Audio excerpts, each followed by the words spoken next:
So, tayo po natin tumayo at mag-pray po tayo first doon sa ating panauhin. Let us come to the Lord in prayer. Lord God, maraming salamat po sapagkat minsan pa ngayong umaga, ipinag-alok mo sa aming makasama, Panginoon, ang aming bisita sa pangunguna, Panginoon, ng aming kapatid na Goy, Panginoon, na nag-anyaya po sa kanya.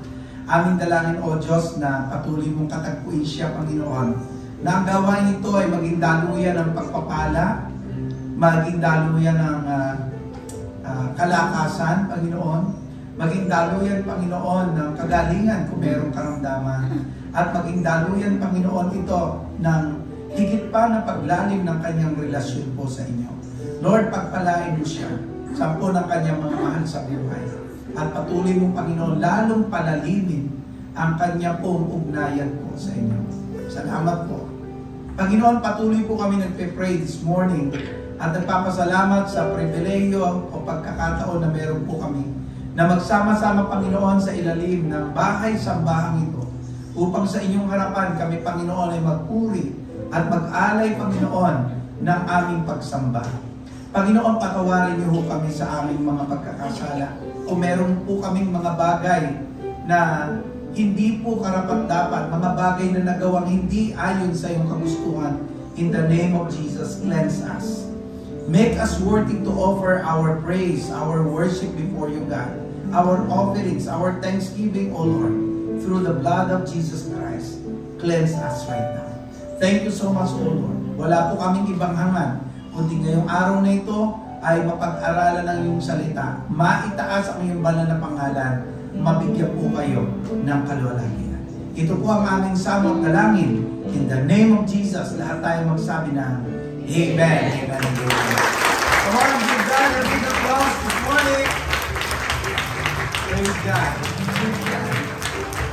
Handa ba tayo magpuri sa Panginoon, mga kapatid? Amen. Praise God. Tayo po ba excited sa ating i-offer sa Panginoon? Amen. Praise God. Gamitin natin ang ating buong katawan, ang ating puntinig, at ituon natin ang ating isip sa bawat lyrics ng mga awiting ating makikita. At nawa ang mga awiting ito'y maghatid ng kalakasan at maghatid ng kasiglahan sa ating buhay pananampalataya bilang mga mananampalataya. Good morning po sa ating lahat. Good morning. Yan, basahin ko po sa inyo ang mga awit 47:1. Magdiwang ang lahat ng mga nilikha. Pumalakpak kayong may awit at tuwa bilang pagpupuri sa Diyos ng dakila. So sino daw po ang dapat magdiwang at pagpuri sa ating Panginoon? Palakasan nga po, sino po dapat magdiwang? Tama po. So tayo yung mga nilikha ng ating Panginoon. Sinabi dito tayo pumalakpak, tayo mag-awit. Katulad ng sinabi po ni Pastor, gamitin po natin ang ating kalakasan para itaas ang pangalan po niya. Amen po ba? Amen! At tayo po magsimula magpuri sa ating Panginoon.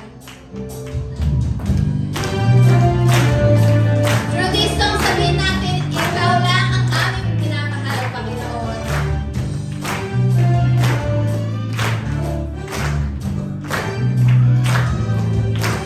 Ikaw lang aking minamahal.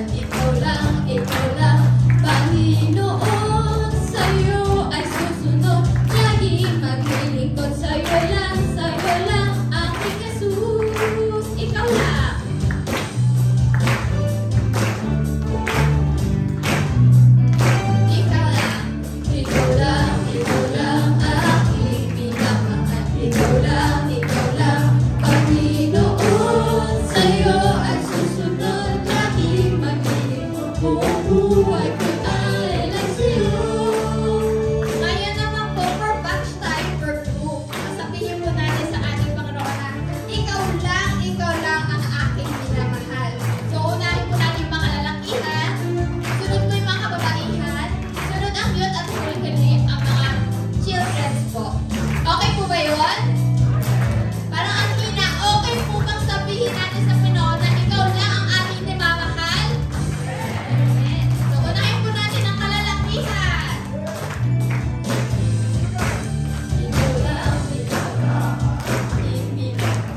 tuwing, sa tuwing na, sa tuwing, iniibig kita o aking Diyos na pupurihin. Sa'yo'y naghahandog ng pangako, aking ikaw lang, O Jesus, aking iniibig, iniibig kita o aking Diyos na pupurihin. Sa'yo'y naghahandog ng pangako, aking ikaw lang, O Jesus, aking Diyos. O Jesus, aking Diyos. O Jesus, aking Diyos. Ikaw lang.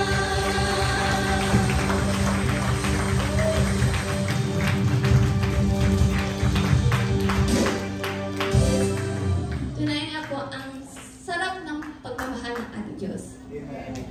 Hindi niya tayo pinapabayaan, hindi niya tayo pinagkukulan, lalo na sa kalakasan. Araw-araw niya tayo binibigyan ng lakas.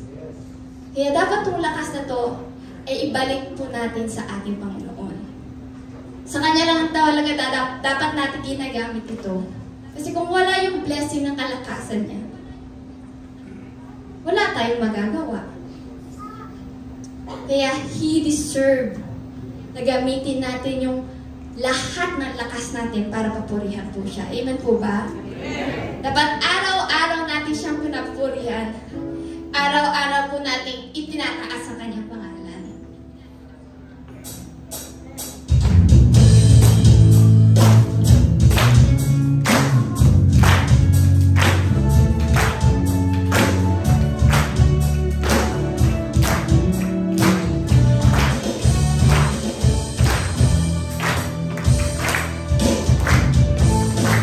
Dapat mas may naman tayo habang pupuri sa ating Panginoon. Kitang-kita ng ating Diyos kung anong nararamdaman natin sa Kanya habang pupuri sa Kanya.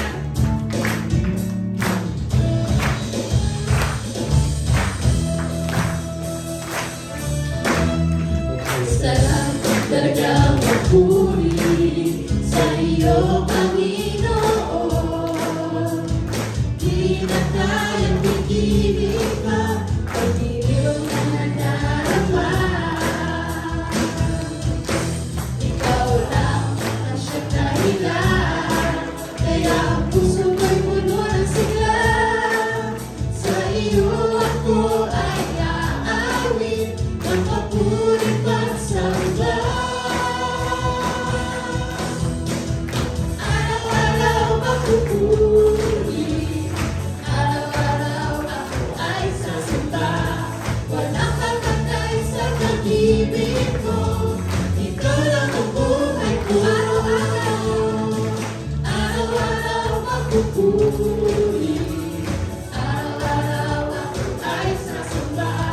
Walang kakatay sa pag-ibig mo, ikaw lang ang buhay ko.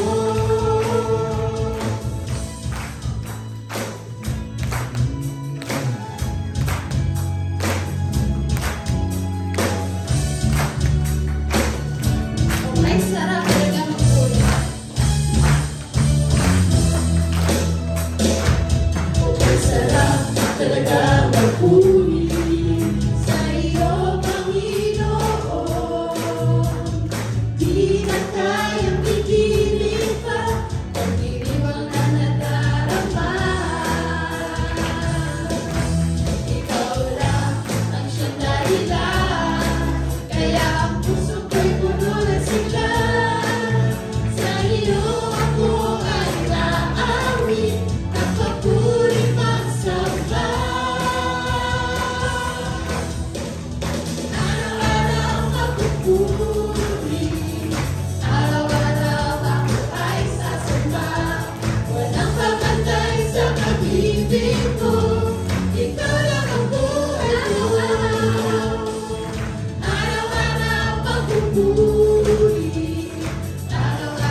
katulad ng kalakasan, financial, protection, at yung kaligtasan, at marami pang mga iba. Ang tanging ninanais lang ng ating Panginoon sa atin ay ang buong puso nating pagpupuri sa Kanya. Ang buong puso nating gusto talagang itaas ang pangalan ng ating Panginoon. Itong pagpupuring ito ay sa Diyos lamang talaga nararapat. Siya lang dapat ang tinataas. Sinabi nga diba sa Bible, God is a jealous God. Yes, siya lang dapat ang ating pinupuri. Siya lang dapat ang tinataas ng ating mga tinig. Kaya tayo magpatuloy ng pasalamat sa Kanya, magpuri sa Kanya, patuloy po natin gamitin lahat ng talent na meron tayo to glorify our God.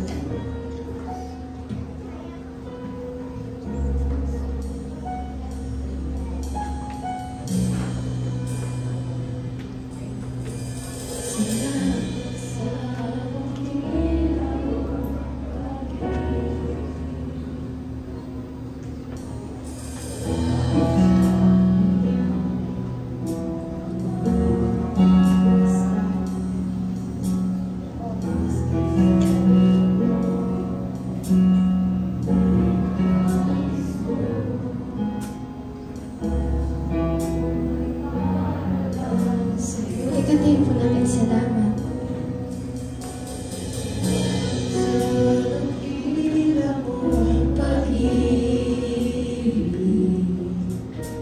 Salamat sa pagyakan mo, Ama. Ang presensya mo, ang ninanais ko. Ang puso ko ay para lang sa'yo nararapat. Nararapat ka sa papuri, luwalhati ang pagsamba. Jesus, ika'y nakilain, mapakailanman. Nararapat ka sa papuri, luwalhati ang pagsamba.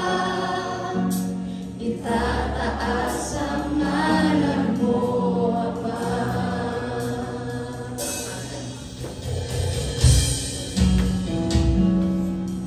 Yesu, kailan may ka na bago?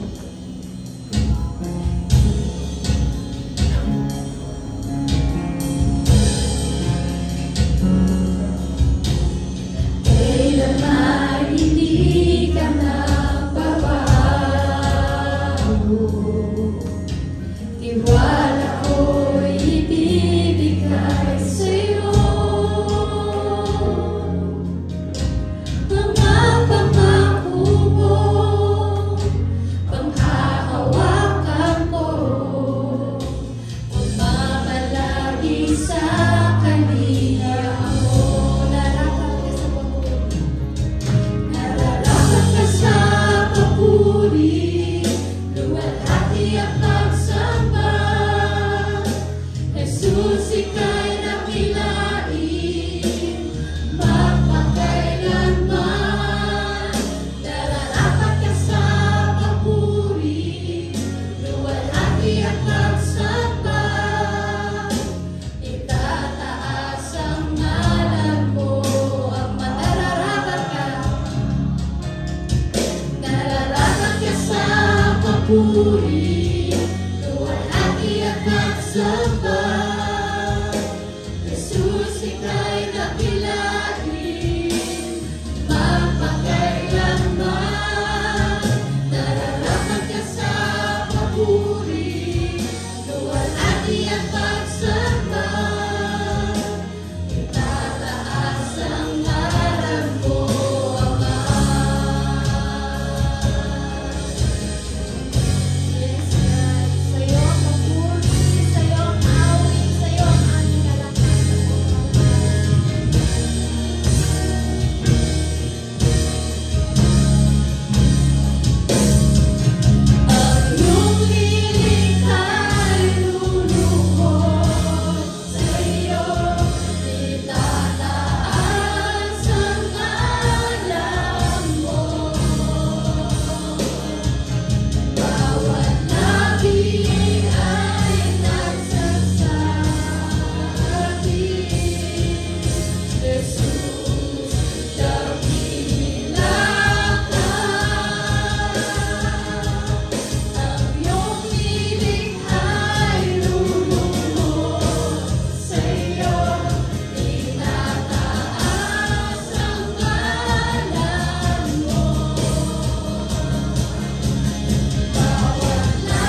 pagsamba.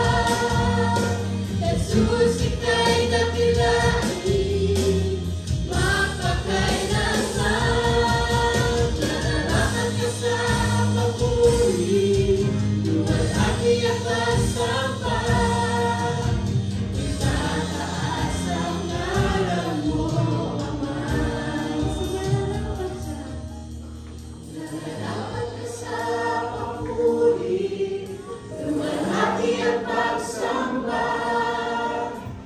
Jesus, ika'y dakilain, mapakailanman. Nararapat ka sa papuri, luwalhati ang pagsamba. Itataas ang ngalan. Muli sabihin mo sa ating Lord, itong papuri ay para sa iyo. Nararapat. Nararapat ka sa papuri, luwalhati ang pagsamba. Jesus, ika'y dakilain, mapakailanman. Nararapat ka sa papuri, luwalhati ang pagsamba. Itataas ang ngalan mo, Ama. Yes, Father God. We are here to glorify you. We are here to praise you. We are here to lift your name up high, oh Father God. We are very thankful for all the strength that you've given to us, God. Thank you for all the blessings. Thank you for the new life. Thank you for always being there for us, oh Father God. Thank you po, God, dahil hindi niyo po nakakalimutan ang aming mga pangalan. Maraming po salamat dahil lagi po kayong katabi namin sa lahat ng sitwasyon na aming nararanasan po, Father God. Thank you po, God, that ikaw po ang aming amang hindi nagpabago, na laging handang mahalin kami kahit madami kaming nagagawang hindi ka nais-nais po, Father God. Father God, we are here again to say sorry for all the bad things that we did po, Father God. Humihingi kami ng kalakasan at tulong sa inyo, God. Teach our hearts and mind na magbago ang aming pagkatao para sa inyo po, Father God. Nababago po namin ang pamumuhay po namin to glorify you at makita po sa amin kung gaano kabuti po kayo sa amin po, Father God. God, mahal na mahal po namin kayo. Maraming po salamat dahil hindi niyo po kami iniiwan sa lahat ng sitwasyon na aming hinaharap po, Father God. We thank you. We will always lift your name up high po, Father God. God, nandito muli po kami, God. We ask for your help us. Give us a clear mind and clear heart to understand all the words that you're going to give us, God. Teach us, God, na talagang maintindihan po namin yung salitang gusto niyo po iparating sa amin, God. At sa pag-intindi po namin, God, tulungan niyo po kami na maipakita po namin ito sa aming buhay po, Father God. God, kayo na po bahala sa lahat po ng mangyayari. Muli nagpapasalamat po kami sa lahat-lahat po. We love you so much po, Father God. We love you po, Father God. This is all we ask. In Jesus' name we pray. Amen. Purihin ang Panginoon sa umaga nito na minsan pa tayo po ay dadako sa pagtanggap ng banal na una. Nais po ng Panginoon na bago natin tanggapin ang tinapay at ang saro, tayo ay maging karapat-dapat sa kanyang banal na harapan. Kaya anumang ating mga pagkakasala at pagkukulang, ito po ay ating ilapit natin sa ating buhay. Tayo po lahat ay manalangin. O dakilang Diyos, makapangyarihan sa Panginoon, pinupuri ka namin, Panginoon, sa umaga nito, Lord. Na minsan pa, Panginoon, kami ay narito, Lord, taglay ang buhay at kalakasan, Panginoon. Nagmula sa iyo, Panginoon. Salamat, Panginoon, sa patuloy na pagbibigay sa amin, Panginoon. Pagkakataon, Panginoon, pangpatuloy at gawin ang aming mga gawain. At higit sa lahat, Panginoon, patuloy kami, Panginoon, makapaglikod sa iyo, Lord. Panginoon, sa oras na ito, Panginoon, kami po ay papasalamat pa na minsan pa sa isang buong linggo, Panginoon, na ang bawat isa, Panginoon, kami, Panginoon, ay yung pinagtagumpay sa mga pagsubok, suliranin at hamon ng buhay, Panginoon, pagkat kayo, Panginoon, ikasama namin, Lord, sa araw-araw. Salamat, Panginoon, napakabuti niyo, O Lord, na hindi niyo kami, Panginoon, pinababayaan, Panginoon. Kaya, Panginoon, sa oras na ito, Panginoon, sa aming gawin pagtanggap, sa aming pag-aalaala sa banal na hapon, Panginoon. Kami, Panginoon, ay marami mga pagkukulang at higit sa lahat, Panginoon, nakagawa kami mga pagkakasala, O Lord, sa mga nagdaang araw, Panginoon. Kaya sa oras na ito, Panginoon, Kami, Panginoon, hindi karapat-dapat sa iyong pananaharap, Panginoon. Sa oras na ito, Panginoon, lahat ng pagkakasala ng aming nagawa. Kami po, Panginoon, ay humihingi ng kapatawaran sa inyo, Panginoon. Anumang karumihan at kagaya ng aming puso at isipan, O Lord, na nawa, Panginoon, ito po ay maging malinis, Panginoon, sa inyong harapan, upang sa aming paglawang pagtanggap ng sikulo ng katawan at dugo ng aming Panginoon Jesus. Kami, Panginoon, ay maging karapat-dapat, O Lord, na makibahagi, Panginoon, sa kawan ito. Patawarin niyo kami, Panginoon, linisin, O Lord, sa lahat ng aming mga karumihan, Panginoon. At ang simbolo ng katawan at tubo na aming tatanggapin, Panginoon, ito po ay aming tinataas sa inyo na ito po, Panginoon, inyong pagpalain, O Lord, upang maging kalakasan ito na aming spiritual na pagmamahal. Maraming salamat, Panginoon, sa iyong pagkikihan, sa iyong kapatawaran, O Lord. At gawin mo kami, Panginoon, karapat-dapat sa iyong kapatawaran, sa aming mga pagkakasala, Panginoon.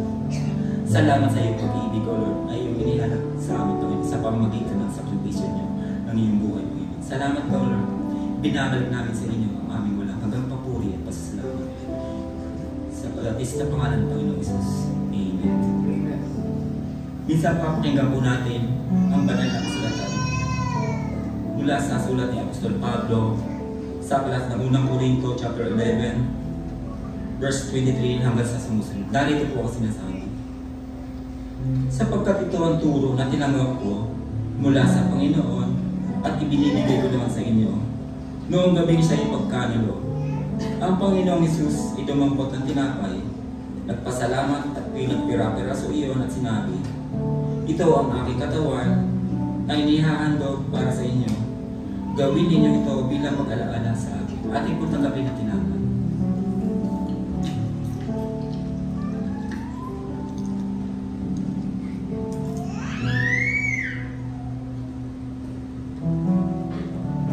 Matapos maghapunan, dumampot din siya ng kopa at sinabi, ang kopang ito ang bagong tipan na pinagtitibay ng aking dugo. Tuwing ininumin ninyo ito, gawin ninyo bilang pag-alaala sa akin. Ating pong inumin ako.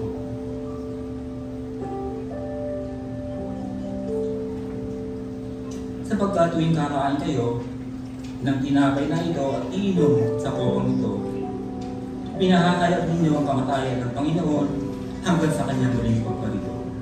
Purihin at pinagpala ang kanyang mga salita. Good morning po sa lahat. Tayo po ba'y pinagpala ng Diyos?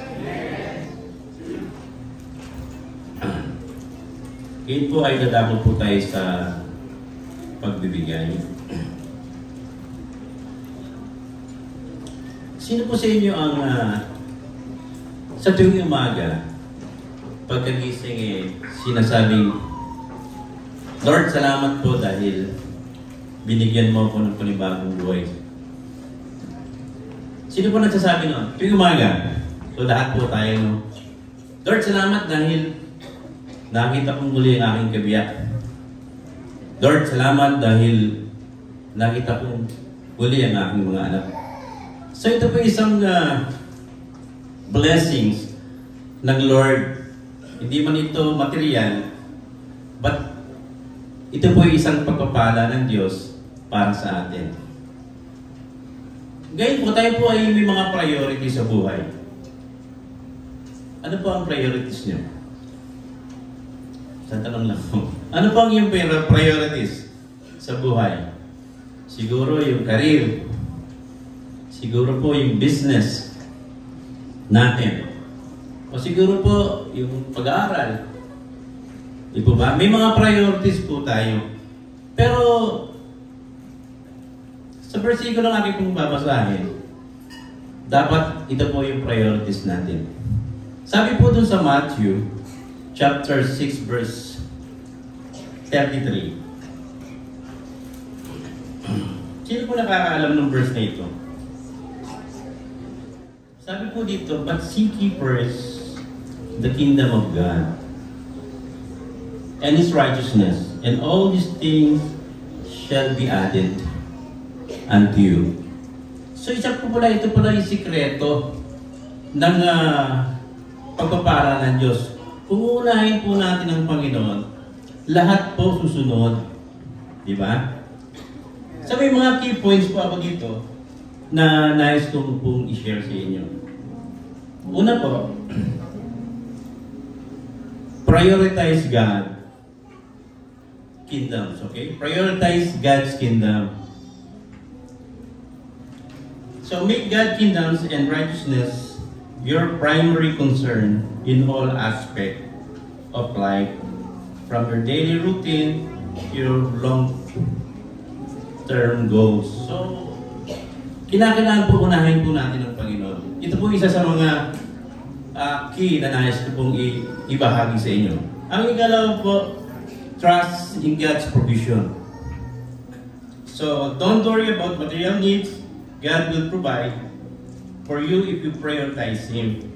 So, lagi po nating tatandaan na ang Diyos ay nariyan at alam po niya yung ating mga pangangailangan. Ang ikatlo po, live a life of faith. Sino po yung nagtitiwala sa Panginoon? Naglubos. Kahit yung kanyang kakaunting salapi o kanyang pera, ibibigay niya pa sa offering. Kahit wala na po siyang natirang pera sa kanyang bulsa. Pero naniniwala siya na God will provide. So nais ko po kayong anyayahan o amunin na ibigay po ninyo yung inyong service sa God na siya yung nauuna. At ang lahat po ng bagay na ito ay susunod.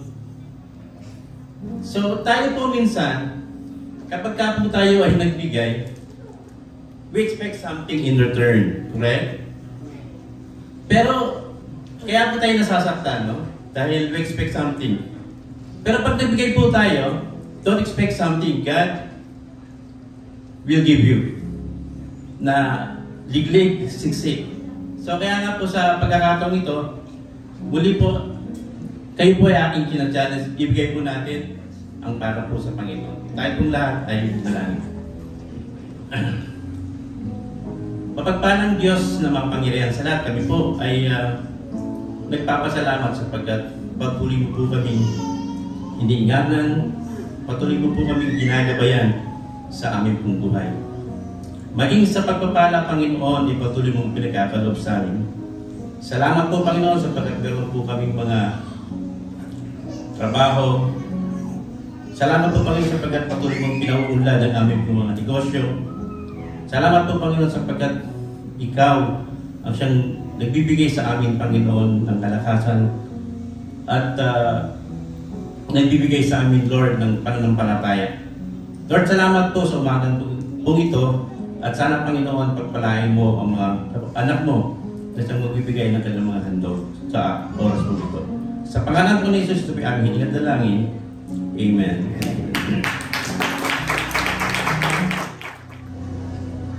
Praise the Lord. Bigyan po natin ng malakas na clap. Hallelujah. Nung pong nakaraan, 2 weeks ago, I was invited to be the guest speaker of Pampanga, Bulacan Convention. Ano po? I think last week, bago po yung Bicol kahapon. And then there was a boy, during the lunch break, meron po kasing nagpe-perform habang may kumakain, nagla-lunch kami.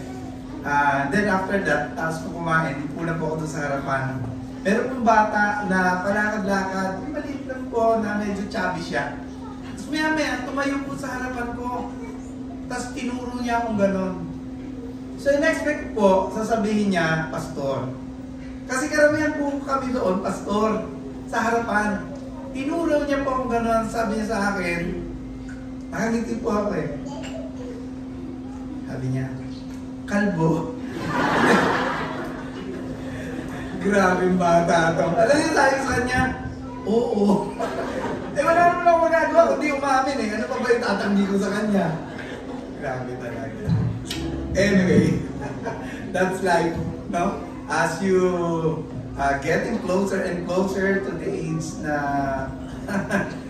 yung buhok mo tuloy closer and closer na sa pagkaupos. Anyway, today we're going to talk about losing to gain. I'm not talking about the hair, okay? losing to gain, we're going to talk about the paradox of true life. Okay? So let us open our Bible in the book of John. Kung kayo po ay sumusubaybay sa ating daily Bible reading, katatapos lang natin ang book of John at tayo po ngayon actually nasa book of Acts na. Yesterday ay chapter 5, no? Ngayon I think chapter 6. But then nung kung binabasa ko itong John chapter 12, no? Itong book of John. By the way, congratulations doon sa mga naka 1 year na sa pagbabasa ng Bible. Ano, palakpakan na natin ang Panginoon. 1 year na po. No? From last year, I think June, nag-start ng Bible reading ang church. Ano, namely, ito po yung mga sa pagsubaybay ko, mga nakatapos. Yan sila Pastor Marvin, no, Pastor Rolly, alam ko ibang mga pastor natin, ano po, ay nakatapos na rin ang pagbabasa ng Bible. So maraming salamat. Church, in-encourage ko kayo, keep on reading the Word of God. Okay. So anyway, going back, sa pagbabasa po ng Bible, dumaan po ako dito sa verse na ito at ito po ay napakaganda. Tignan po natin yung chapter 12. Let's start reading verse 24 hanggang 25. May I invite everybody to please stand. Let us read John chapter 12, verse 24 up to 25. Verily, verily, I say unto you, except a corn of wheat fall into the ground and die, it abideth alone. But if it die, it bringeth forth much fruit. He that loveth his life shall lose it, and he that hateth his life in this world shall keep it unto life eternal. Let's come to the Lord in prayer. Lord God, maraming salamat po dahil minsan pa, Panginoon, ang iyong mga salita po na punong-puno ng aral at yaman at kung paano po kami lalakad sa journey of our Christian life. Salamat po dahil ito po ay nagsisilbing liwanag sa amin. Minsan pa ipapangaral mo sa amin. Lord, ihanda mo ang puso namin, ang isipan namin. The main reason why we come here every Sunday, Lord, not just to sing, not just to have fellowship, not just to commemorate what you have done to us through the Lord's Supper, but one of the most important thing na ginagawa po namin ay pag-aralan ng iyong salita para malaman namin kung ano yung kalooban. So today, Father God, we're allowing your Holy Spirit to speak into our hearts right now. Talk to us, Holy Spirit, in a personal way para lubusan kaming mabago. Salamat po, Panginoon. Sa iyo ang aming papuri, ang aming pagsamba in the name of Jesus. Amen, amen, amen.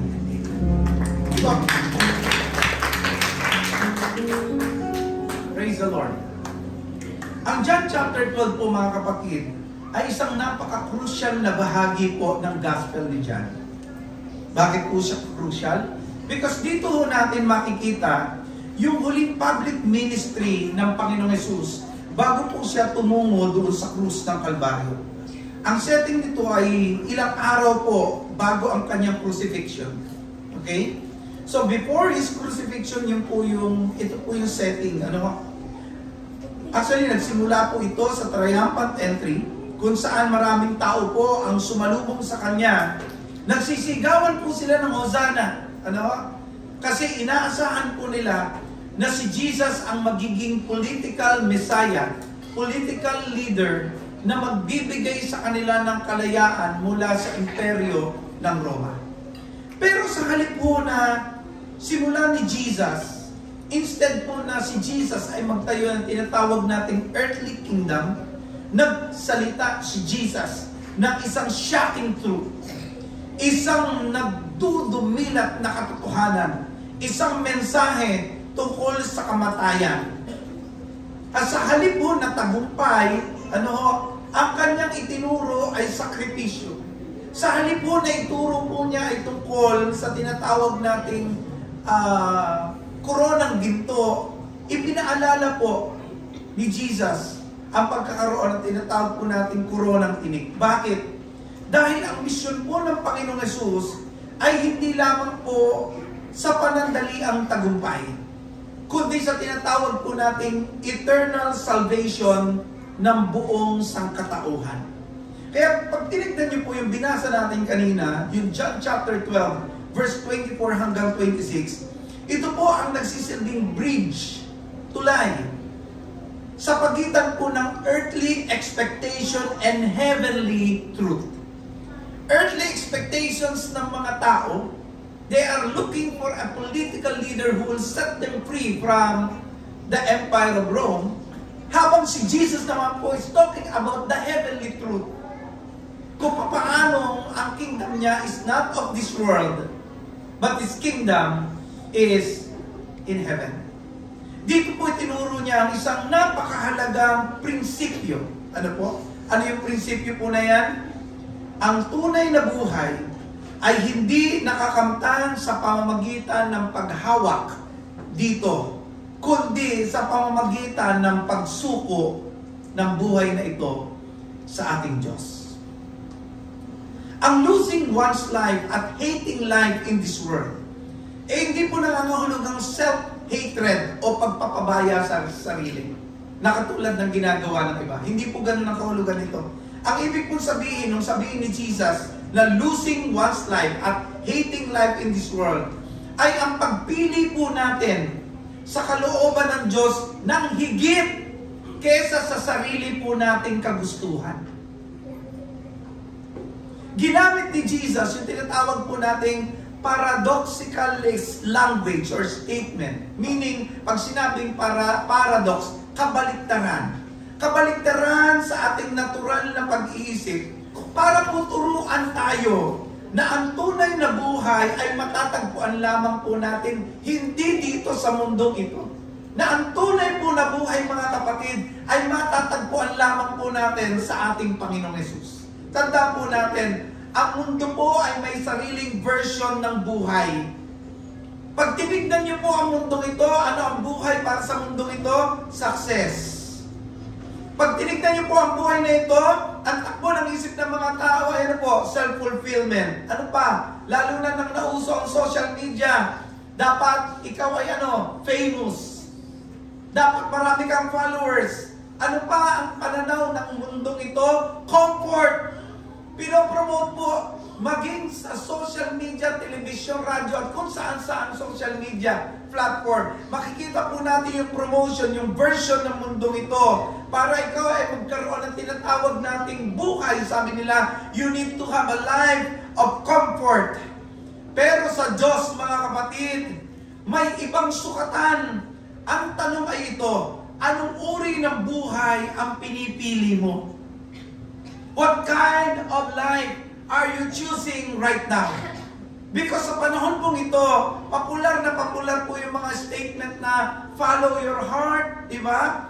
Live your best life now. Yung pong YOLO na tinatawag na you only live once and therefore gawin mo na yung gusto mong gawin sa buhay na yan kasi minsan lang yan. Mga kapatid, hindi ko naman po minamasama. Ang tayo po ay may pangarap. Walang masama na tayo po ay may ambisyon sa buhay. Walang masama na meron tayong dream sa buhay. Walang masama kung gusto nating yumaman. Walang masama po doon eh. Pero ang tanong ay ito, sino ang sentro ng pangarap mo? Ikaw ba ang sentro o ang Diyos ba ang sentro ng lahat ng pangarap mo? Kung minsan nakakalungkot isipin, kasi ang iniisip natin, we want to gain more wealth for our children, for ourselves, for our satisfaction. Nasaan ang Diyos? Nakakalungkot isipin kasi kung minsan, we spend so much money for our lives, for our family, for our children, but we never sacrifice for the Lord, mga kapatid. Ang ating pagsusumikap, minsan, hindi natin nakikita. Masyado natin pinangahawakan yung gusto natin. Pero baka hindi po natin namamalayan, unti-unti na po pala tayong nawawala sa buhay na gusto na ibinigay ng Diyos sa atin. Masyado na po tayong focus ang buhay para dito. John chapter 12 verse 25, itinuturo po sa atin ni Jesus, as I have read a while ago, ano po? ang isang radikal na prinsipyo ng discipleship, na anong sabi niya? Kung gusto mong mabuhay para sa walang hanggan, let me repeat that again. Kung gusto mong mabuhay para sa walang hanggan, dapat handa kang isuko ang pansamantala. Ngayong araw po na ito, gusto kong pag-usapan po natin para maisabuhay po natin ang hamon ni Jesus sa talata po nito. Nasa pamamagitan po ng pagsuko, makakamtan po natin ang tunay na buhay. Makikita po natin na sa bawat pagpapakumbaba, may gantimpala. Makikita natin na sa bawat sakripisyo, mayroong kabayaran. Hindi po pwedeng magsasakripisyo ka pero walang cost. Hindi po pwede. Every time na may sakripisyo, meron pong cost, may kabayaran po ito, may kapalit po ito. At sa bawat pagkatalo natin sa ating sarili, may tagumpay tayo kay Kristo. So, 3 things ang gusto ko po makita natin. Number 1, loving this life too much will lead you to losing it. Loving this life too much will lead you to losing it. And part of this verse, dun sa John chapter 12, verse 25, tignan natin yung A, yung statement A. Anyone who loves their life will lose it. Now, maybe you will ask me, Pastor, what does it mean to love your life? Alam niyo po yung salitang Griego na ginamit sa life dito ay suke. Na tumutukoy po hindi lamang po sa pisikal na buhay, kundi tumutukoy po sa kaluluwa. No? Ang ating pong kabuuang pagkatao. Ang ibig sabihin, loving your life ay pagkapit sa sariling kagustuhan, sa sariling layunin, at pagiging independent sa Diyos. It means a self-centered focus on personal comfort, fame, success, and control. Kaya po ang Panginoon nagpaalala doon sa Matthew chapter 16 verse 25, ang sabi po niya, for whoever wants to save their lives will lose it, but whoever loses their life for me will find it. The moment na ang buhay po na ito, ay ibinigay mo sa Panginoon, doon ka nagkakaroon ng tunay na buhay.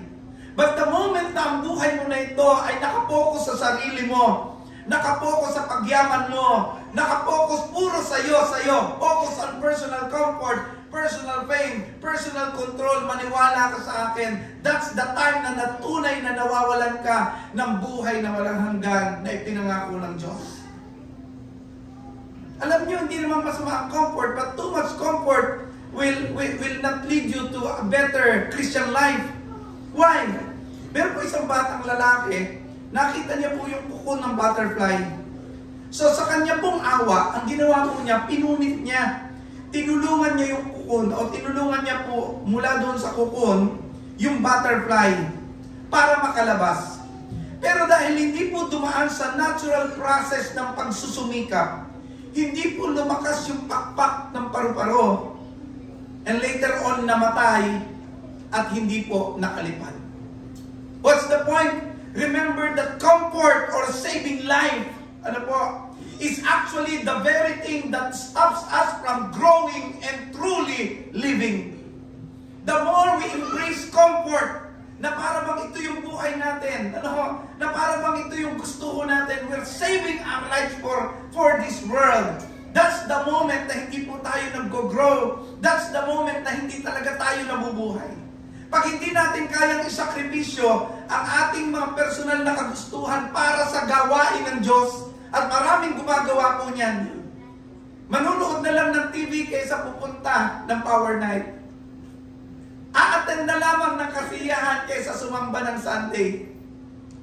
Pupunta na lamang sa paghahanap buhay, o lalo na pag double pay, kahit holiday, kaysa pumunta sa gawain ng Panginoon. Mga kapatid, you're actually losing or stop growing when you're doing that. Kapag tayo po ay ayaw sumunod sa proseso ng Diyos, dahil ang gusto po natin convenience, gusto po natin ng comfort, gusto natin ng control, tayo rin po ang nawawalan. At ang nawawala po sa atin ay ang tunay na buhay na ipinangako ng Diyos. Alam niyo po, yung utak po natin, itong brain natin, ayon sa pag-aaral, ang brain po natin is wired for what we call pleasure. Yung dopamine system, it drives us to seek comfort, it drives us to seek rewards and gratification. Yan yung takbo ng isip natin. Tama po ba ako? Gusto natin life of comfort. Pag nag-isip tayo, gusto natin komportable. Sa totoo lang po. Pero kapag nasanay po tayo na puro masarap, puro pleasure, walang sacrifice, nagiging dependent tayo doon, eventually it leads us to what we call emptiness. Ganyan din po spiritually mga kapatid, kapag puro self-focus ang buhay po natin, puro pagyaman, puro para sa mundong ito, mauuwi ito sa spiritual emptiness. Kaya masasabi mo, bakit ganon? Meron na ako ng lahat ng ito pero feeling ko kulang.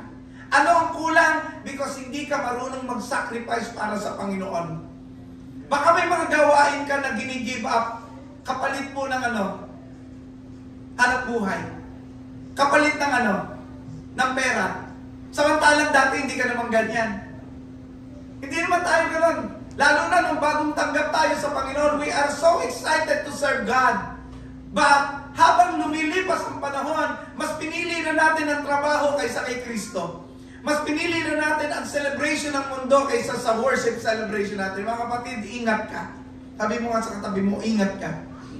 Mapapahama ka. It's a great reminder for all of us, mga kapatid. Baka iniisip po natin, kung meron, tignan niyo po ito, baka iniisip po natin kung meron tayong pera, marami tayong kwarta, marami tayong properties, marami tayong ganyan, ayos ang buhay. Hindi po ganun tinuturo ni Lord. The moment na meron ganyan, pero hindi ka marunong magsakripisyo para sa gawain ng Panginoon, that's the moment that you will feel empty spiritually. Kaya magtataka ka bakit ganun, pastor? Meron naman ako ng lahat ng hindi mo napapansin that the more you refrain from serving the Lord, the more na ang activity mo ay pangmundo, parang nauuwili naman sa wala. Hindi mo mapansin yun? Parang kang may bulsa, pero yung bulsa mo butas. Pero yung mga nagsiserve kay God, natitikman po nila yung himala ng Diyos. Natitikman po nila kung paano kumilos ang Diyos sa buhay po nila. Na the moment na walang-wala sila, ang Diyos kumikilos. Doon po nila nakikita kung gaano kabuti at makapangyarihan at tapat ang Diyos. Tignan niyo po yung mga tao ng banal na kasulatan na hindi nila kayang i-give up yung pleasure ng mundo.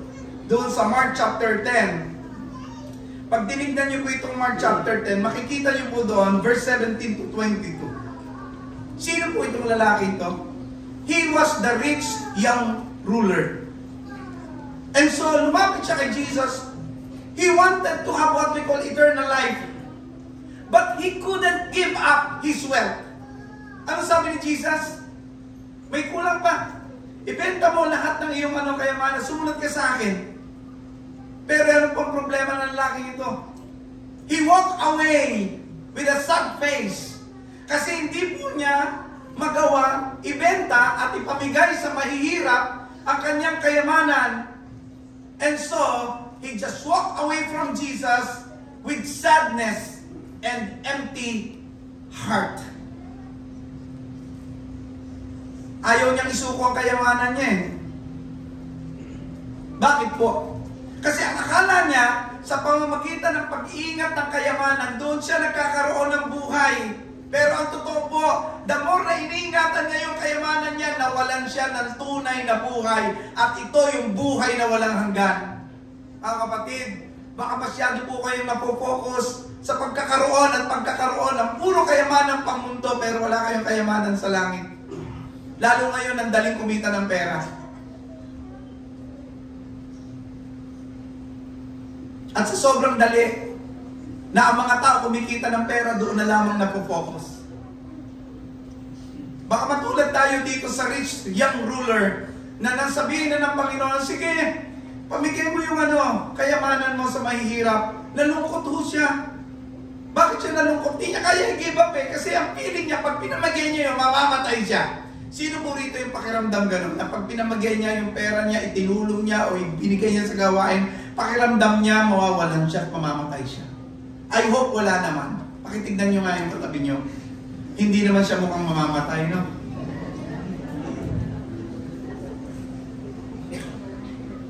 Si Demas, mga kapatid, doon sa 2 Timothy chapter 4, verse 10, makikita ko natin. Si Demas po, because he loved this world, has deserted Apostle Paul. Ano ba, sino ba ito si Demas o si Demas, mga kapatid? He was once a missionary. He was a companion of Paul. But because he loved this world more than his mission, iniwan niya yung pagmimisyon. Gaano karaming mga pastor na because of worldly pleasure, iniiwan po ang ministry at ang pinapasok po ay ang hanap buhay at pagkita ng pera. Nakakalungkot man isipin, but there are some missionaries na iniiwan po nila yung calling nila because of money. Sabi ni Jim Elliot, maliwanag sinabi niya. Sabi po niya, and I will quote this, sabi niya, he is no fool who gives what he cannot keep to gain what he cannot lose. Sino ba itong lalaki ito? Si James Elliot po, mga kapatid, ay isang misyonero na nagbuwis ng buhay sa Ecuador para lang po maabot ang unreached tribe. At sa mata ng mundo, sayang ang buhay niya. Pero alam niyo po, sa langit, hindi po sayang ang buhay niya. Dahil yun ang tunay na buhay. Sabi niya, hindi raw po kalukuhan, sorry sa word, hindi raw po kabubuhan o katangahan. Napiliin mo ang alin po, na mawalan ng ano po, na mga bagay-bagay na po pwedeng, ano po, maghatid naman sa iyo doon sa mga bagay na kahit kailan ay hindi mawawala. Did you get the point? O ano kung maubos ang pera? O ano kung maubos ang meron ka ngayon? Kung ang kapalit naman ito ay buhay na walang hanggan na hindi nawawala. It's not foolishness, mga kapatid. Ang foolishness ay ito, na in-embrace mo ng gusto ang mga bagay na nawawala at ipinagpalit mo sa buhay na walang hanggan. Evaluate your priorities, mga kapatid. This morning, the Lord is calling us. Evaluate your priorities, mga anak ng Diyos. Ano ba pinakamahalaga sa iyo? Yung comfort? Yung money? Ano ba pinakamahalaga sa iyo? Yung work? Is Jesus the center or just a part of your life? Si Jesus ba ang sentro o bahagi lang siya ng buhay mo? Kapatid, we have to practice what we call letting go. Minsan yung pride natin, yung ego natin, ito yung nagpapataas ng ating, sabi nga po, naghahangad ng pagnanais natin na tayo ay maging mataas above everybody. Let go of your pride, let go of your control, let go of the things that steal your time and your heart from God, mga kapatid. And let us be a role model in our family. Turuan natin yung mga anak natin ng halaga ng sakripisyo, not just convenience. Minsan, hindi natin napapansin, but we are teaching our kids of convenience. Tinuturuan natin sila na magkaroon ng konbinyenteng buhay dahil hindi nakikita sa atin yung sakripisyo. This morning, the Lord is calling us, parents, you should be a role model by teaching your kids to value sacrifice. At sino ang muna magsasakripisyo? Ikaw. Amen?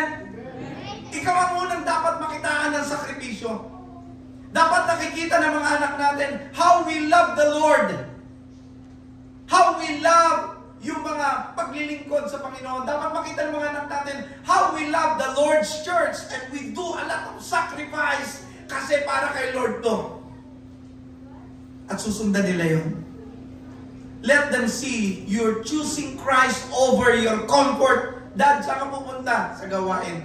Eh di po ba may ganito, saka na muna yan. Pupunta ako sa gawain, sama ka. Amen? Hindi yung, Dad, saan kayo pupunta? O, Mami, saan kayo pupunta? O, Papa or Mama, kung anong tawag nyo, saan kayo pupunta? May ano doon, may ganito, meron doong business opportunity meeting. Eh, may gawain na. Maintindihan naman yun. Chat naman ako kay Pastor eh. Mga kapatid, hindi po ako may pagawain. Hindi po ako may-ari ng church.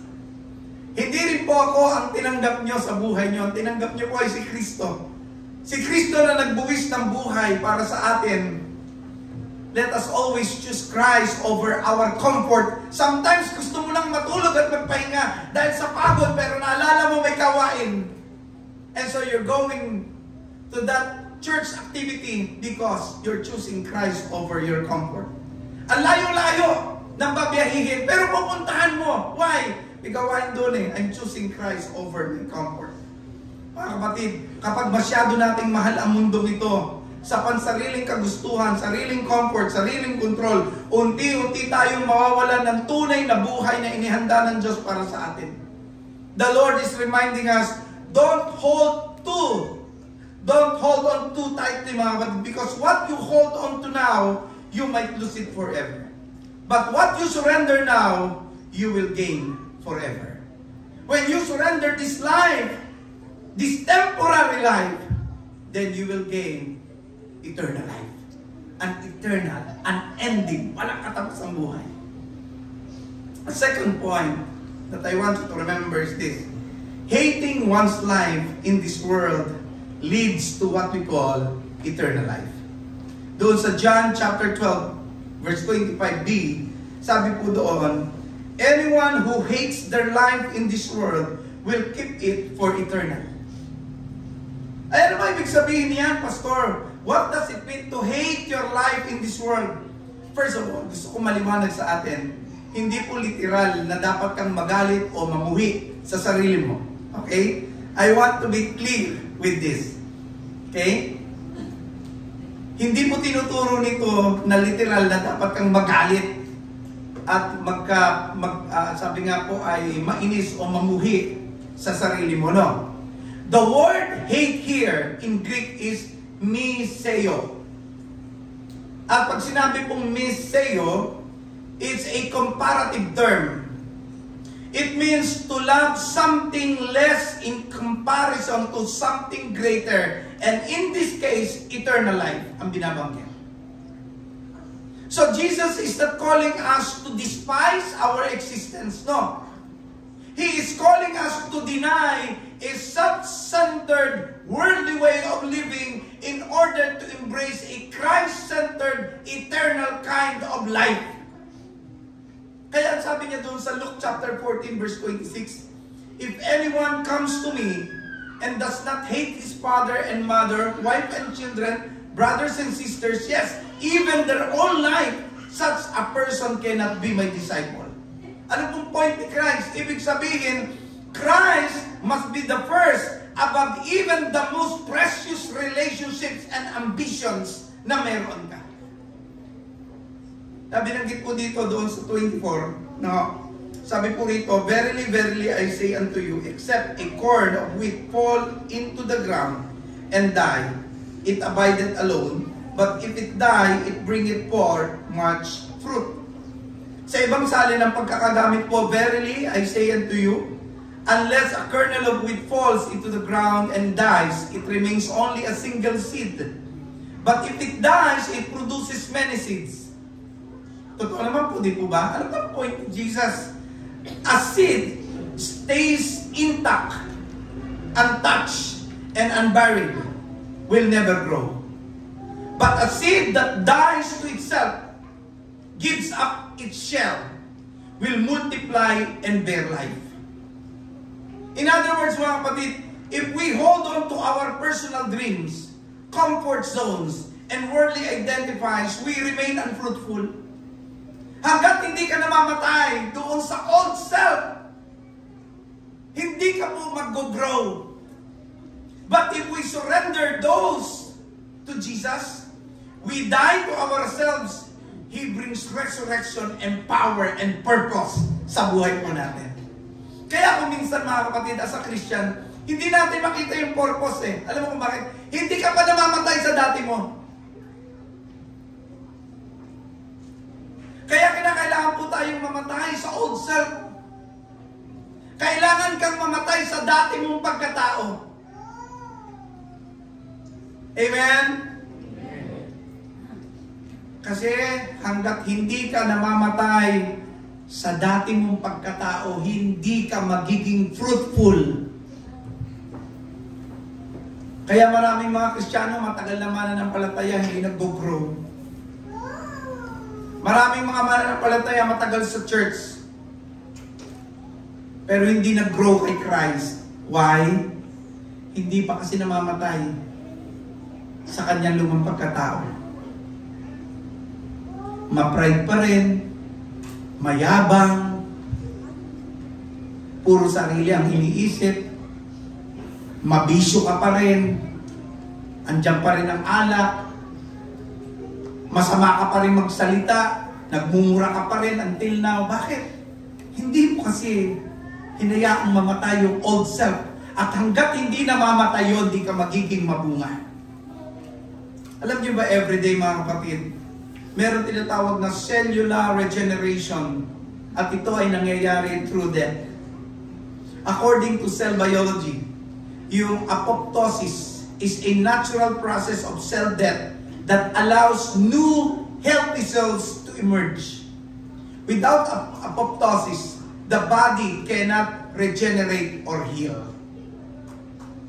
Death at the micro level is necessary for life growth. In the same way, mga kapatid, spiritual dying to self allows Spirit of God to regenerate us with purpose, with peace, and eternal joy. Kaya dapat mamatay tayo sa lumang pagkatao natin. Kasi unless na mamatay ka at mahubad yung lumang pagkatao mo, hindi ka lalago sa pananampalataya mo kay Kristo. Tignan niyo si Moses doon sa Hebrews chapter 11 verse 25 at 24 hanggang 26. Ang sabi po doon, by faith Moses refused to be known as the son of Pharaoh's daughter. He chose to be mistreated along with the people of God because he was looking ahead to his reward. Moses could have enjoyed the riches and fame of Egypt, but he chose to die to that life and follow God's greater purpose. Tanong mo yung mga yung katabi mo, patay ka na ba sa luma mong pagkatao? Pakitanong nyo na ba? Patay ka na ba? Ano po, patay na raw ba o hanggang ngayon buhay pa? Kapatid, uulitin ko, mamatay ka na sa lumang pagkatao mo. Kasi hanggat hindi ka namamatay sa luma mong pagkatao, gusto mo pa rin yung buhay mundo, ha? Yung buhay laman, yung buhay karnal, maniwala ka sa akin, hindi ka mag-grow, hindi mangyayari yung purpose ng Diyos sa buhay mo. Sabi ni Dietrich Bonhoeffer, when Christ calls a man, He bids him to come and die. Sino ba itong lalaking to? Si Bonhoeffer po was a pastor who chose to resist Nazi evil even at the cost of his own life. He literally died for the Lord Jesus Christ. But even in death, his life continues to bear fruit.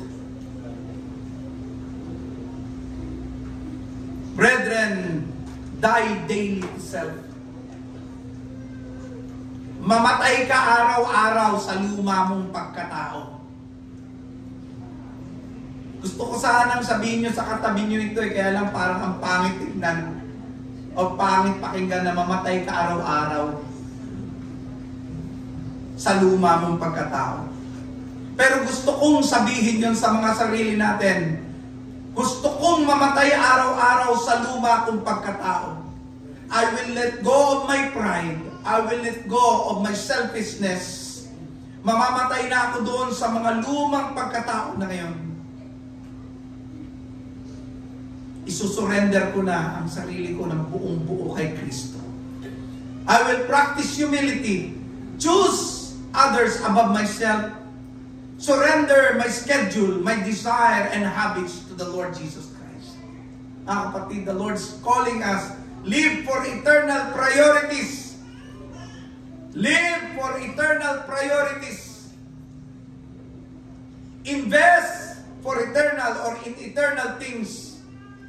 Invest in your relationship with the Lord. Invest in what we call discipleship, in prayer, in missions.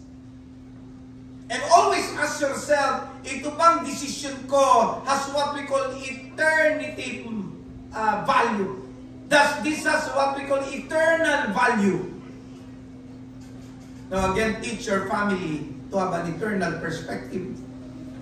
Help your children to understand the value of sacrifice. Model them what we call generosity, self-denial, and purpose-driven living. Pakita natin ito sa mga anak natin. To hate our life in this world is not to be miserable. Again, ulitin ko po yun. But choose what is better, what is eternal. Choose what is Christ. When we let go of the shallow happiness of this world, we gain the deep, lasting joy of knowing Christ. Kaya sabi ni Paul, doon sa Philippians chapter 3 verse 8, napakalinaw, I consider everything a loss because of the surpassing worth of knowing Christ Jesus, my Lord. Inari ko ikang sukal. Alam niyo ba yung sukal?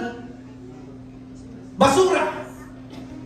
Inari kong sukal o basura ang lahat sa aking buhay na nakaraan. Lahat po yun, inari niyang walang halaga. Makamtan ko lang, makilala ko lang ng gusto si Kristo sa aking buhay. Mga kapatid, the way to live is to die, and the way to gain is to give up. The last but not the least, mga kapatid, keeping our life for eternal life is the greatest gain. Ang pag-iingat ng buhay na ito para sa buhay na walang hanggan, ang greatest gain, pinakadakilang pakinabang na magkakaroon ka at magkakaroon ako. Kaya sabi doon sa John chapter 12 verse 25, will keep it for eternal life. What does it mean to keep one's life for eternal life? Ang ibig pong sabihin ng keep it for eternal life ay preserving something not for here and now, kundi para sa walang hanggan. Sa Greek, ang salita pong ginamit dito, yung keep, ay polaso, which means to guard. It means to preserve. It means to protect with watchfulness. Dapat binabantayan natin yung buhay po natin. We have to keep, we have to guard our life for eternal life. Bantayan mo yung buhay mo. Ulitin ko, guard your life for eternal life. Huwag kang padaya sa dyablo. So when Jesus said that those who hate their life in this world will keep it for eternal life, He means, ito ang kahulugan, ito yung gusto niya sabihin, those who willingly lose their earthly focus will find their life becomes hidden and preserved in God, secured for eternity. Tignan niyo po doon sa John 17:3, sabi ni Lord, now this is eternal life, that they know you, the only true God, and Jesus Christ whom you have sent. Eternal life is not just about going to heaven someday, mga kapatid. It's about knowing God now and living in His kingdom here on earth. Wala ka pa sa langit, pero namumuhay ka na bilang tagalangit. Amen? Amen. So when you surrender your temporal desire and choose Christ, we start living eternally with purpose, with joy, and security beginning today.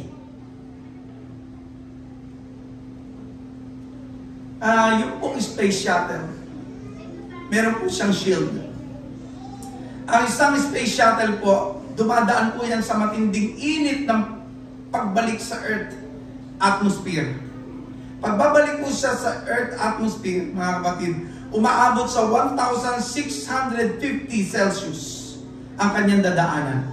Para hindi po masunog, meron itong heat shield na kaya pong mag-absorb ng heat, ng pressure at ng init. In the same way, mga kapatid, the life surrendered to Christ is shielded from the destructive forces of the world. So kahit dumaan tayo sa matinding pagsubok, hindi ka masusunog dahil si Kristo ang ating tagapangalaga. Pero kung wala ka kay Kristo, tupok ka, sunog ka. Alam niyo kung bakit yung mga Kristiyano na dumadaan sa matinding pagsubok ay nakakatagal? Simply because they are shielded with Christ. Sa Colossians chapter 3 verse 3, "For you died and your life now is hidden with Christ." Doon sa 2 Timothy, mga kapatid, makikita natin yung eternal perspective ni Paul na kaya kahit na ang dami-daming pagsubok, hindi ho siya natitinag. Because ang sabi niya doon, 2 Timothy chapter 4 verse 6 to 8, "I am already being poured out like a drink offering. I have fought the good fight. I have finished the race. I have kept the faith. There in store for me the crown of righteousness." Paul lived, a surrendered life. Hindi siya yumaman, hindi siya naging sikat, hindi siya naging parang artista sa mata ng maraming tao. But in the eyes of heaven, he kept his life for eternity. Iningatan niya yung buhay niya ito para doon po sa buhay na walang hanggan. Yung tunay na buhay, hindi po sa dami ng followers, mga kapatid, kundi sa pag-follow natin kay Jesus. Mga young people, listen to me. Kahit anong dami mong followers sa social media, kung wala kang pag-follow kay Jesus, walang maiaambag na haba ng buhay at eternal life yan sa'yo. So guard your priorities, mga anak ng Diyos. Guard your priorities. Choose eternal investment, mga kapatid, over this what we call earthly life or earthly investments. Choose discipleship over distraction, service over success. Secure your identity in Christ. Huwag mong hayaan na ang mundong ito ang mag-define ng halaga mo. Instead, isipin mo that your life is hidden in Jesus. Not in your status, not in your achievement. Dahil lahat ng yan, isang araw, pag ikaw at ako ay namatay, iiwan mo lahat yan. Teach your family, mga kapatid, the value of eternal things. Habang andito sila sa mundong ito, makita nila na ito'y pansamantala lang at ang tunay na buhay ay nandun sa kabila. Turuan natin yung mga anak natin na ang pagiging successful ay hindi sa mundong ito, kundi ang pagiging successful ay nasa pagsunod mo kay Kristo. Yun ang tunay na success ng buhay. Ipaunawa natin sa kanila na hindi yung successful sa mundo ang mahalaga. Ang mahalaga, faithful ka sa Panginoon hanggang mawala ka sa mundong ito. Yun ang mahalaga. Come on, panapakan natin ang Panginoon. So, to keep our life for eternal life is to entrust it fully to God. Believing that what we give up for Him, He will reward beyond measure. Ano mang give up mo sa buhay mong ito, even itong buhay na ito, hinandog mo kay Kristo. Nawalan ka ng lahat ng mga meron ka dati. Sabi ni Pablo, inalin niyang kalugihan. Tandaan mo, He, our God, will reward you beyond measure. Beyond your imagination. Romans chapter 8 verse 18, I consider that our present sufferings are not worth comparing with the glory that will be revealed in us. Hindi pa po pumapasok sa isip natin. Hindi kayang abutin ng imahinasyon natin ang inihanda ng Diyos kapalit ng paglilingkod mo sa Kanya. Kapalit ng pagsasakripisyo mo. Kapalit ng losing this life to gain eternal life. Mga kapatid, maliwanag ang tawag ng Panginoon sa atin this morning. Anyone who loves their life will lose it. But whoever hates their life in this world will keep it for eternal life. This is not a call to serve harm or hate of our existence, but a powerful call to surrender the temporary self-centered life in exchange of a Christ-centered life, an eternal life. Again, mga kapatid, dying to self is the path to true life. Letting go. It's time to let go of our self-glory, self-ambition, temporal security for something greater. And that is what we call God's purpose. Following Christ means embracing sacrifice. Ang pagdidisipulo po, it is really costly. It's not always comfortable, but it's eternally rewarding. May sakripisyo. At bawat sakripisyo po natin, tandaan po natin, higit ang inihahanda ng Diyos sa bawat sakripisyo na ginagawa mo para sa Kanya. Living for eternity. Eternity changes how we live today. Tandaan po natin, if our eyes are set on eternity, then the struggles, the possessions, and applause of this world lose their grip sa atin. Bakit? Because nakikita mo, higit na mahalaga yung eternity as compared sa buhay na pansamantala. Tanungin natin yung sarili natin ngayong araw na ito. Mas mahal ko ba ang sarili kong plano kaysa sa plano ng Diyos?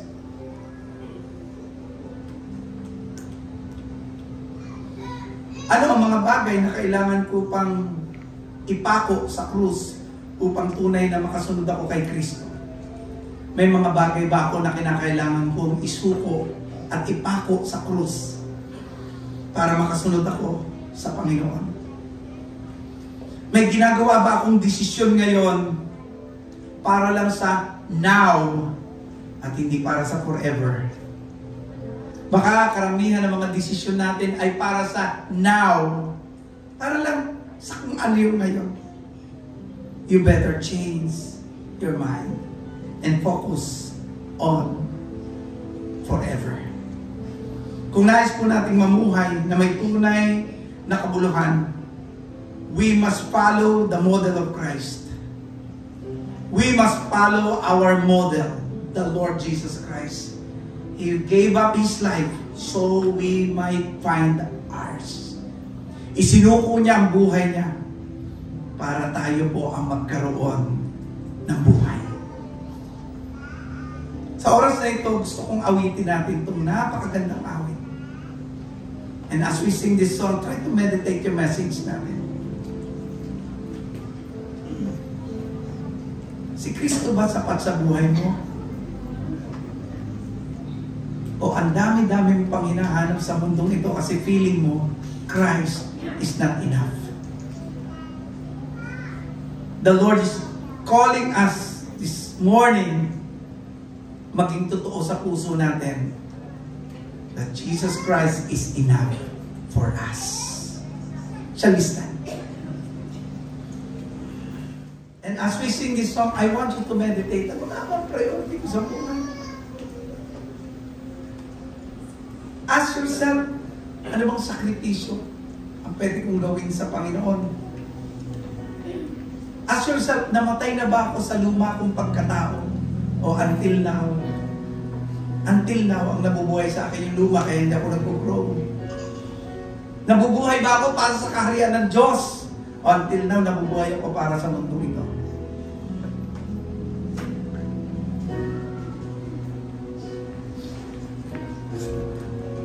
Let's sing this song.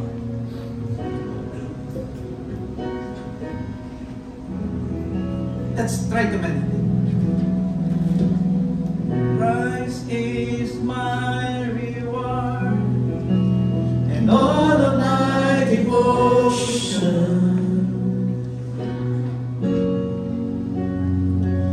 Now there's nothing in this world that could ever satisfy. Through every trial, my soul will sing, no turning back. I'll be set free. Christ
No turning back.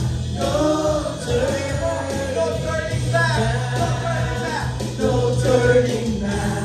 No turning. Let it be your conviction this morning. No turning back. No turning back. Yeah. Praise the Lord. This is a song of declaration that Jesus Christ is enough for us.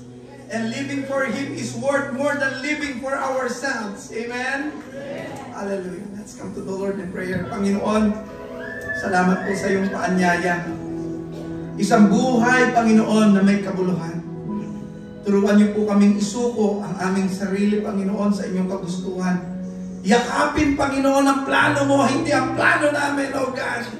Bigyan niyo po kami ng tapang upang tanggihan ang pansamantalang aliw ng mundong ito at ituon namin ang buong puso at pag-iisip, Panginoon, ang buong pagkatao namin sa walang hanggang pagpapala na inihanda mo sa amin, Panginoon. Lord, manais namin sumunod sa inyo. Tulungan mo po kami. Laging ilagay sa puso namin, Lord, walang atrasan, walang susuko. Sa halip kami magpapatuloy na mabuhay because Jesus Christ is enough for us. In the name of Jesus, lahat ng anak ng Diyos ay magsabi ng Amen, Amen, and Amen. Hallelujah!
tayo po ay manalangin at umabot sa ating Panginoon. Maraming Diyos na makapangyarihan sa lahat. Panginoon, muli po kami nagpapasalamat sa pagsama niyo po, Panginoon, sa aming gawain. Salamat po, Panginoon, sa lahat ng mga salita mo na patuloy na nagbigay sa amin ng paalaala, Panginoon, na unahin ka namin sa aming buhay, Panginoon. Mag-focus kami, Panginoon, sa mga bagay na panlangit, Panginoon, na magbibigay sa amin ng buhay na walang hanggan, Panginoon. Lord, araw-araw po kaming baguhin, Panginoon. Salamat sa mga salita mo na kung kami po, Panginoon, ay tinamaan, kami po, Panginoon, ay magbabago, Panginoon. Salamat, Panginoon, dahil inialay niyo yung buhay niyo po, Panginoon, para sa amin. At ito po, Panginoon, ay lagi namin dali sa araw-araw namin buhay, Panginoon. Na ikaw ang maging sentro ng aming buhay. Sa lahat ng aming gagawin, ay makapagbigay ng kapurihan para sa inyo, Panginoon. Lord, bigyan niyo po kami ng patuloy na kalakasan at patuloy na lalim ng aming pananampalataya, Panginoon. Patuloy niyo po kami bigyan ng wisdom, Panginoon, ng paalaala sa inyong mga salita, Panginoon. Patuloy po kami magpalalim, mag-aral ng inyong salita, Panginoon. Lalo kami mabago, Panginoon. Lord, sa pansamantala po namin mag-uwi at maghiwalay kami, Panginoon. Hinihiling po namin, Panginoon, ang iyong pag-iingat. Makauwi kami, Panginoon, na ligtas ang aming bawat tahanan. Sa inyo po namin, Panginoon, binabalik ang papuri at pasasalamat sa pangalan ng Panginoong Hesus. Amen.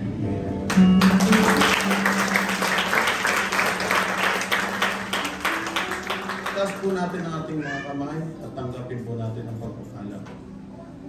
Sa kanyang nang makagagawa ng higit pa kaysa maaari nating hilingin at isipin sa pamamagitan ng kanyang kapangyarihang kumikilo sa atin.